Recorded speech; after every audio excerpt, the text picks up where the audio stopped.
کچھ عرصے بعد جب ابو بکر رحمہ اللہ کہتے ہیں میں ابھی جاتا ہوں اس آئی لینڈ کو چھوڑ کے, مجھے نکلنا ہے یہاں سے, مجھے اپنے گھر کی طرف اور اپنے بزنس کی طرف واپس جانا ہے, تو مجھے اجازت دیں. تو ان لوگوں نے بڑا ان کو پش کیا اور کہا کہ نہیں آپ نہ جائیں, آپ کی آنے کی وجہ سے ہمارے پورے آئی لینڈ میں قرآن کی تعلیم پھیل رہی ہے, you such a noble and wonderful gentleman, آپ پلیز یہیں پہ رکیں. تو انہوں نے کہا کہ نہیں بھائی میری لائف ہے, میں نے شادی بھی کرنی ہے اور سب کو. کہتے ہیں ہم آپ کو یہاں پہ رہائش دیں گے, ہم آپ کو یہاں پہ شادی کرائیں گے آپ کی, آپ یہاں پہ رکیں. تو انہوں نے کہا چلو ٹھیک ہے. انہوں نے ان کی شادی کر دی ایک عورت سے, اور کہا کہ یتیم لڑکی ہے اس سے آپ کی ہم شادی کرتے ہیں. ہے تو وہ یتیم لیکن ہے بڑی مالدار وہ, کیونکہ اس کا باپ جو تھا وہ بڑا رچ انسان تھا. انہیں کہا ٹھیک ہے. جب ان کا نکاح ہوا اور اس لڑکی کے پاس جب آ کے بیٹھے, یعنی جو فرسٹ نائٹ, جب اس لڑکی کو دیکھا اور اس کے گلے پہ نظر پڑی تو وہ حیران ہو گئے.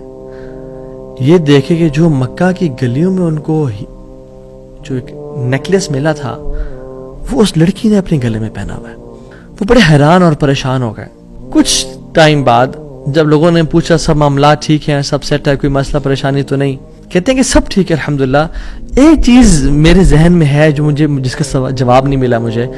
کہتے ہیں کہ جو میری بیوی ہے, اور میں اسے پوچھ بھی نہیں سکا ابھی تک کیونکہ حیا اور شرمندگی کی وجہ سے کہ یہ تم نے کہاں سے ملا, because it's very expensive necklace. کہیں اس کو یہ لگے کہ میں لالچی انسان ہوں یا میری نظر اس کے نیکلس پہ ہے. تو یہ نیکلس اس کو کہاں سے ملا؟ مجھے تو مکہ کی گلیوں میں ملا تھا اور میں نے ایک بزرگ انسان کو دیا تھا. وہ لوگ کیا کرنا شروع ہو گئے, فَحَلِّلُوا وَكَبِّرُوا, وہ کہتے ہیں لا الہ الا اللہ, اللہ اکبر, اللہ اکبر کہنا شروع ہو گئے وہ لوگ. اور کہتے ہیں کہ تم وہ نوجوان ہو.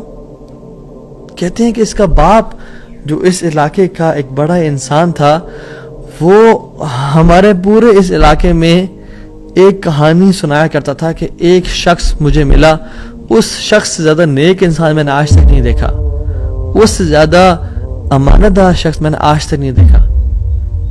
وہ ہمیں ایک لڑکے کی کہانی سنایا کرتا تھا کہ ایسے سے اس کو نیکلس ملا, اس نے مجھ سے پیسے لیے اور مجھے وہ اتنا قیمتی ہار واپس دے دیا.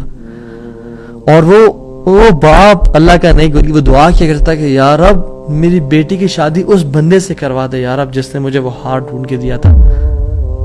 اور آج آپ یہاں پہ آ گئے, اللہ تعالیٰ کیسے آپ کو یہاں پہ لے کے آیا.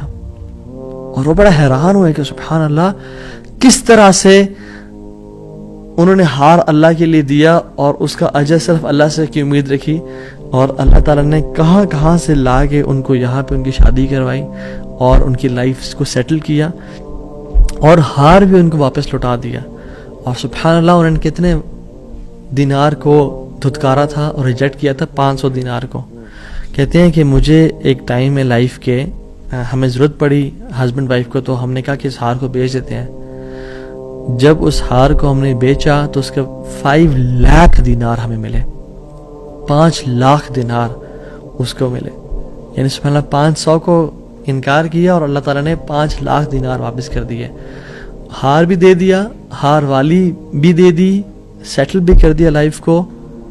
ان اللہ علی کل شیء قدیر, اللہ تعالیٰ ہر چیز پر قادر ہے, اس کے لیے کچھ مشکل نہیں ہے میرے بھائی اور میری بہنوں.